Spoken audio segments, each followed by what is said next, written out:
बरं, त्या बसमध्ये आता इतका आक्रोश वाढला ना त्या लोकांचा की अक्षरशः आतमध्ये रडत आहेत आणि आतमध्ये अक्षरशः त्यांना घाम आलेला आहे. लहान लहान मुलं आहेत. पण बसची अशी अडचण येते की बसला ना पुढे जाता येतं ना काहीच नाही, कारण पोलिसांनी सांगितलं जाग्यावरच. मात्र इथे काय होतं की बरीचशी लोकं आतमध्ये रडत आहेत आणि खरं तर ही लहान मुलगी आहे, ती बऱ्याच वेळची रडत होती. त्याच्या वडिलांनी सुद्धा ऑब्जेक्शन घेतलं की ही गाडी वाटलं तर पोलीस स्टेशनला घेऊन चला. पण आता ते काय नियम असतात माहीत नाही, पण शक्यतो पोलीस स्टेशनला जर गाडी गेली असती तर कदाचित यांचे प्रश्नही सुटले असते.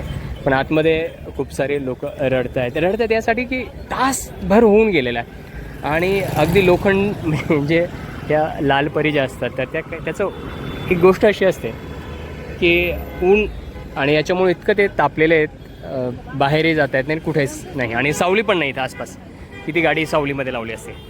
तर आणि महत्त्वाचं काय माहिती आहे का, मला एक वाईट गोष्ट काय वाटली, आयुष्यभराची कमाई असते वयस्कराची. त्या वयस्कर आजीचं ते सोनं गेलं आहे, आयुष्यभराची कमाई आहे. आणि एका पिशवीमध्ये तिने ठेवलं होतं असं म्हणतात. मी त्यांना ती कंडक्टरला काय म्हटलं, तुम्ही झालंच तर काय करा की घरी जाऊन त्यांना विचारायला सांगा की कुठेतरी घरी सोनं राहिलं आहे का किंवा काय ती पिशवी राहिली आहे का. पण ते म्हणतात की नाही, अगदी ते सोबतच होतं, सगळं आहे. आता खरं तर ते सगळ्यांची हेंडसाळ होती. लहान मुलं आहेत, वयस्कर माणसं आहेत, काहींना बीपीचा त्रास आहे, ऊन प्रचंड आहे आणि त्या उन्हामध्ये ती गाडी थांबलेली आणि लोक तिथे थांबलेले आहेत. असो, पण मुद्दा असा आहे की याच्यामध्ये काहीतरी अशी तात्काळ अशी काहीतरी कारवाई केली पाहिजे. कारवाई म्हणजे काय केली पाहिजे, झालंच तर शक्यतो लगेच अशी गोष्ट काही झाली तर पहिल्यांदा ते पोलीस स्टेशनला नेलं पाहिजे आणि पोलीस स्टेशनमध्ये तिथल्या तिथेच ती चौकशी केली पाहिजे. आणि तिथे जर गेलं तर ते काय होईल की ती चोरंसुद्धा किंवा ह्या ज्या घटना घडतात त्या घटना तितक्या काही घडणार नाहीत. आणि माझा एक अंदाज आहे की शक्यतो पोलीस स्टेशनला ह्या सगळ्या गोष्टी जात असतात. तर आता त्या गाडीमध्ये बरीचशी लोकं आतमध्ये आहेत आणि असं पोलीस आल्यानंतर कदाचित त्याच्यातले सगळे प्रश्न सुटतील, एक असा अंदाज. हे चाकणचं चौक इतकं प्रचंड ट्रॅफिक आहे ना इथे, म्हणजे या रस्त्याची एवढी डागडुजी करून सुद्धा. आता एक गंमत काय झालेली माहिती आहे का, मी व्हिडिओ करण्याचं कारण असं की एक बस उभी आहे इकडे, तर त्याच्या मागे एक बस आहे, अजून एक बस आहे. पण गंमत अशी झालेली की त्या बसमध्ये झालेली चोरी.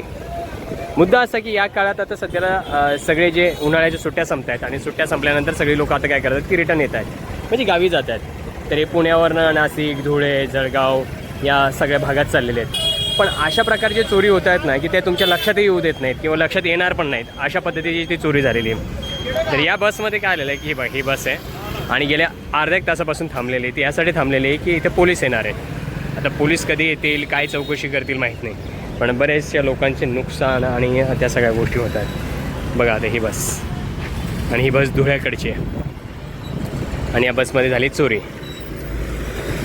आणि इतकी गर्दी आहे ना, एवढी गर्दी आहे ना की एकही बस अशी, हे बघा आता तुम्हाला हे गंमत दाखवतो, या बसमध्ये बघा लोकं सगळी उभी आहेत. म्हणजे एक बस अशी नाही आहे की त्या बसमध्ये लोकं उभी नाही आहेत, सगळ्या बसमध्ये लोकं उभी आहेत, सगळ्याच बसमध्ये. हे बघा सगळीकडे लोकं उभी आहेत आणि गर्दी.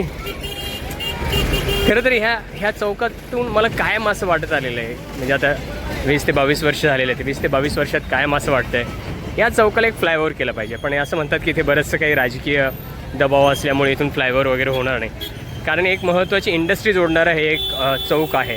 या साईडला मुंबईचा रस्ता आहे, या साईडला पुण्याचा आहे, इकडे जो जातो तर तो नगरकडे, अहमदनगर म्हणजे अहिल्यानगर आत्ताचं, त्या अहिल्यानगरकडे रस्ता होता.